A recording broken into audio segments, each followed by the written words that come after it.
ఇలా సింపుల్గా ఉన్న టెక్స్ట్ని గోల్డెన్ టెక్స్చర్గా ఎలా మార్చాలో ఈ వీడియోలో చెప్తాను. అది కూడా ప్రీమియర్ ప్రోలో.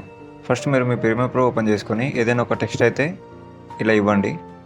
గూగుల్లో ఇక్కడ మీరు గోల్డెన్ టెక్స్చర్స్ అని అయితే సెర్చ్ చేయండి. ఇక్కడ మీకు చాలా టెక్స్చర్స్ అయితే వస్తాయి. ఏదో ఒకటి సెలెక్ట్ చేసేసుకొని డౌన్లోడ్ అయితే చేసేసుకోండి. ఆల్రెడీ నేను డౌన్లోడ్ చేసుకున్నాను. ఇక్కడ మీరు మళ్ళీ ప్రీమియర్ ప్రోలోకి వచ్చిన తర్వాత ఇక్కడ మీరు ఎసెన్షియల్ గ్రాఫిక్స్ అయితే ఎనేబుల్ చేసుకోవాలి. లేకపోతే ఇక్కడ మీరు విండోస్లోకి వచ్చి ఇక్కడ మీకు ఎసెన్షియల్ గ్రాఫిక్స్ అని అయితే ఉంటుంది. ఇక్కడ నుంచి మీరు దీన్ని ఎనేబుల్ చేసుకోండి.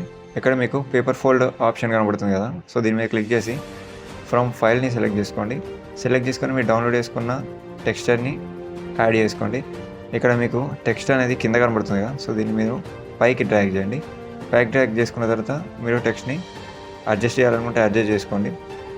వన్స్ అడ్జస్ట్ చేసుకున్న తర్వాత ఎఫెక్ట్స్ కంట్రోల్లోకి వచ్చి కొద్దిగా స్క్రోల్ చేసుకొని టెక్స్ట్లో మీరు కింద మీకు మాస్క్ విత్ టెక్స్చర్ అనేది కనబడుతుంది. సో దీన్ని మీరు ఆన్ చేసుకుంటే ఆ టెక్స్చర్ అనేది మీకు టెక్స్ట్కి అయితే యాడ్ అయిపోతుంది. సో ఇలా మీరు ఏ టెక్స్చర్ అయినా మీరు టెక్స్ట్కి అయితే యాడ్ చేసుకోవచ్చు. సో ఇలాంటి మరిన్ని వీడియోస్ కోసం ఫాలో ఎడిటర్ బైట్స్.